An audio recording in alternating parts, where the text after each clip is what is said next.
What's up mga kapodas? At dito tayo sa episode na Dapat Alam Mo.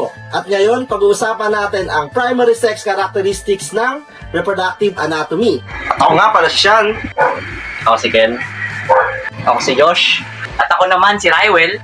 Bakit nga ba kailangan natin pag-usapan yung mga ganitong mga bagay-bagay? Bakit nga daw ba kailangan pag-usapan natin yung primary sex characteristics ng reproductive organs, no? Or anatomy? Sa Pilipinas, yung mga ganyang usapan, yung reproductive organs, nagiging tabu na yan eh. Kasi sinasabi ng mga matatanda, ganito, huwag pag-uusapan yung tite, huwag pag-uusapan yung pepe, huwag pag-uusapan na ganito ka ginawa, yung mga magulang mo nagkakautan. Tapos, pag narinig ng mga bata, yung mga reproductive organs, nagsisitawanan. O, ano ba nakakatawa doon, di ba, Fry? Ano ba nakakatawa doon? Ano naman eh? Hindi alam ng mga bata na yung mga pinagtatawanan lang nila yun. Hindi nila alam na ayun yung gumawa, ayun yung dahilan kung ba't nagawa sila, no? So, tingin mo, Ken, ano nga bang, any ideas, ano nga bang overview ng pag-usapan natin? Well, i-atin natin sa dalawang section. Kasi meron dalawang primary characteristics na nag-ano mga reproductive system ng isang tao. Bale, ang una, primary reproductive characteristics, yun yung mga organs na directly involved kung paano tayo na-reproduce. Kaparami. Okay. At siyempre, hindi rin siya pwedeng i-confuse sa secondary, which is yung, ano lang siya, parang consequence ng pag-transition mo from childhood to adolescence. Kumbaga. Teka, Pre, may tanong ako, Pre. Kunyari, ito si Joshua. Kita mo, merong balbas, di ba? Ano kaya yan? Secondary ba yan o primary? Oh, yan, sakto. Yan ang isang example ng secondary reproductive characteristics. Eh, yung sa primary, Pre, ano kaya yung ano doon? Ano kaya yung mga nangyayari doon? Example kaya? Bigyan natin ng example sa lalaki. Yung mga na batang lalaki na umabot ng puberty. Mga ilang taon ba yun? Diba? Kasi Mga 13, mga 13, 14, sisimula ka sa puberty, no? yun. Doon na nagsisimula yung transition nila from early adulthood. Tapos nagpapakita na ng signs, yung yung wet dream na tinatawag. Tapos yung nila, di ba? Oo, Naranasan mo yun, di ba? Pagkaan yan. Yun. Tapos sa babae naman, siyempre, buwan ng dalaw nila. Yun. Ibig sabihin, parang nag-prepare lang sila na yung katawan nila ay na makapag sexual interact na. Ayaw ko yung naranasan ko pa dati nung bata ako. Nagulat ako, nag-ano ako, biglang may lumabas na puti sa TV ko, Pre. Primary pala yun, yun pala yun, Pre. Kung mga Pre, pag pinag-uusapan yung reproductive anatomy ng lalaki, no, minsan pag sinabing tita, iniisip natin yung pakabalang. Oo, May idea ba kayo kung ano yung mga parts nun? Ikaw, Josh, ano bang tingin mo? So, nandun na tayo sa many reproductive parts. Ba't hindi natin isa-isahin yung mga parts talaga? Para magkaroon din ng idea yung mga viewers natin kung para saan nga ba at ano yung mga male reproductive organs. So, simulan natin sa dito sa testes.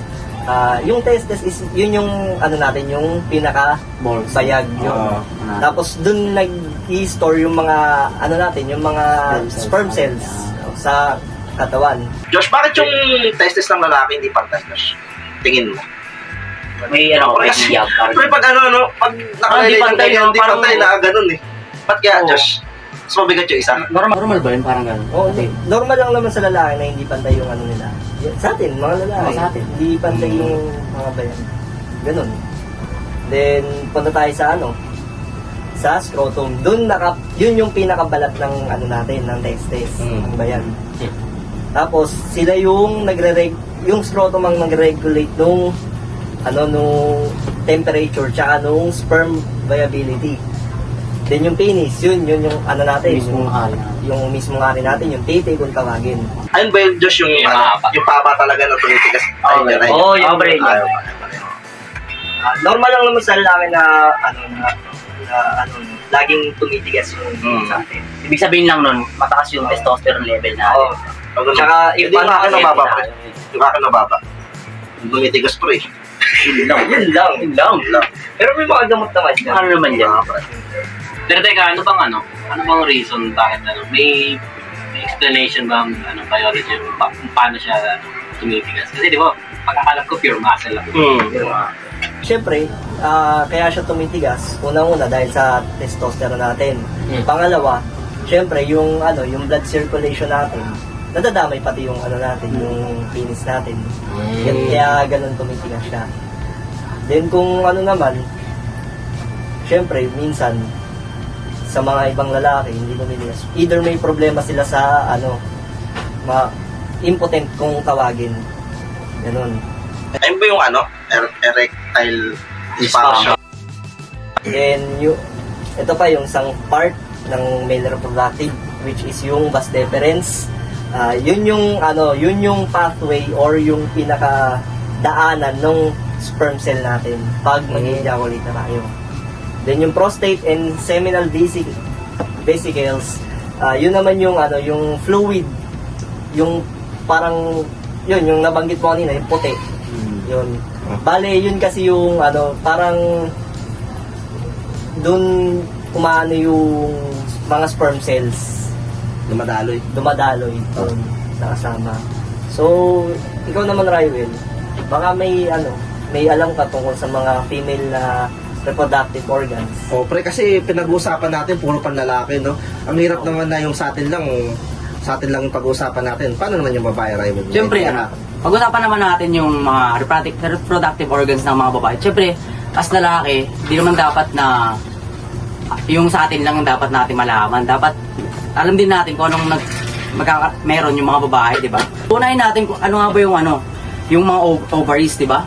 Ito yung dalawang maliit na organ na matatagpuan sa gilid ng uterus ng mga babae. So, ang pangunahing gawain nito ay gumawa ng mga egg cell, di ba? Para yun yung mga egg cell yung imimit ng sperm cell kapag nagkaroon ng sexual interaction yung lalaki at babae.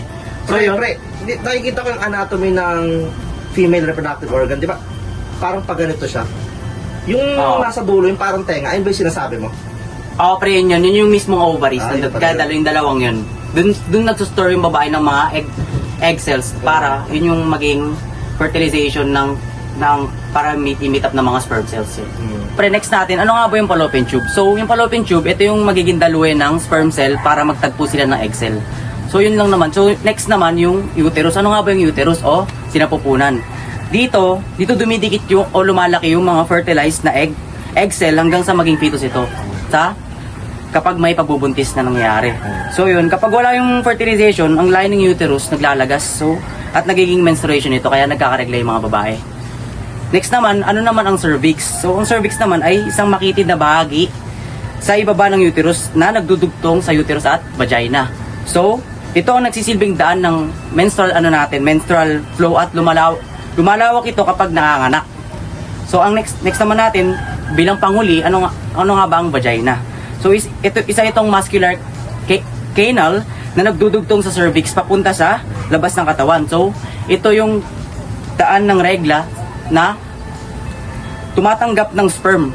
Dito rin pinapasok yung ating penis kapag nagkakaroon tayo ng sexual intercourse sa mga kababaihan. So, yun lang naman. So, Pero parang merong hindi nasabi dun sa sa female reproductive organs. Yung yung vulva. Vulva ba yun? vulva. So, dito nagkakaroon madalas ng hindi nila di-differentiate kung ano ba yung vulva sa vagina. So, yung vulva, ito yung outer lining ng ari ng babae, which is yung parang dila dun sa gilid ng babae. So, yung vagina naman, ito yung mismong butas na pinapasukan nga. Katulad sinabi ko kanina, pinapasukan mismo ng natin kapag nakikipag-sexual intercourse tayo sa kanila. So, yun, may mga iba pa yung nais malaman about sa mga Minsan kasi napagkakamalan na pag sinabing vagina, iniisip nila yung yung parang labi nung ng babae.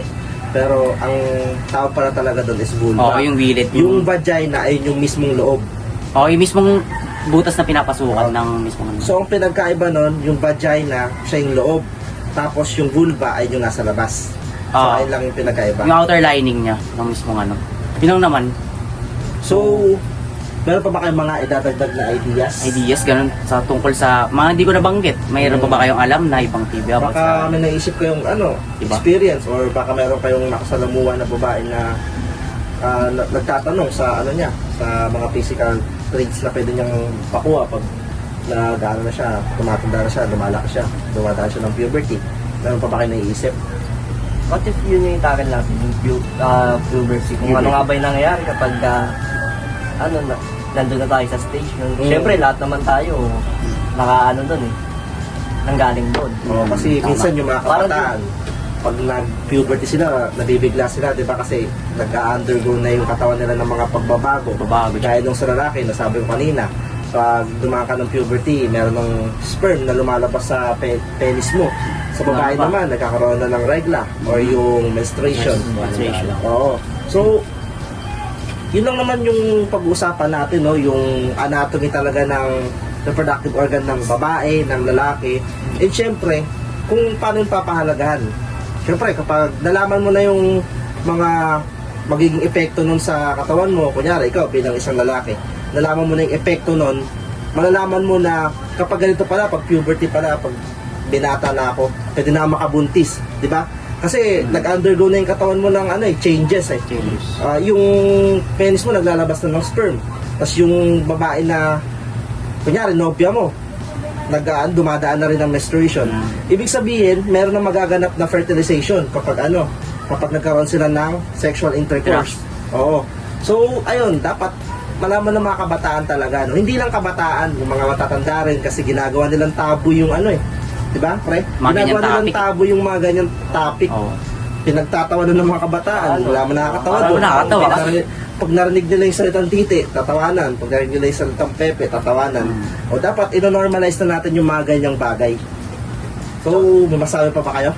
Tsaka isa pa para dapat alam din nila na kung yung mga walang kamalay-malay kung ano yung magiging outcome pag ginawa nila yung mga ganong bagay. Dapat inform din sila. Kaya nandito tayo para inform sila kung ano yung mga possible na pwedeng mangyari and yung mga ibang infos. Ganun. Tsaka para mga pre yung alam mo yun, di ba, kunyari, pag parang iniiba nila yung tawag sa mga natin, genitals natin. Kunyari, pag tite, sasabihin nila birdie, ganun, di ba? Dapat hindi ganun di ba? Talong. Tapos pag naman, pag pepe, usually sabi flower, kipay, ganun, etc. Di ba, dapat sanayin natin kung ano talaga yung mismong tawag sa kanila, di ba? Dapat, kunyari, pepe, yun talaga. Kasi kaya natatawa rin yung mga kabataan, ganun, mga ibang. Kasi nga, ganun nga, di natin na-normalize tawagin ng mga ganun yung mga genitals natin, ganun. So, ayun lang, no? Yun lang yung itatopic natin ngayon sa ating podcast na episode na tinawag na Dapat Alam Mo. So, ako ulit si Sean Capistrano. Ken Ramos. Joshua Samson. At ako nga po muli si Rywell. At yun lang, maraming salamat. Peace out. Peace out. Okay. Close statement. For more information, please click our YouTube channel and play the next episode of Over Naman sa Podcast. Please subscribe, share, and comment your opinion.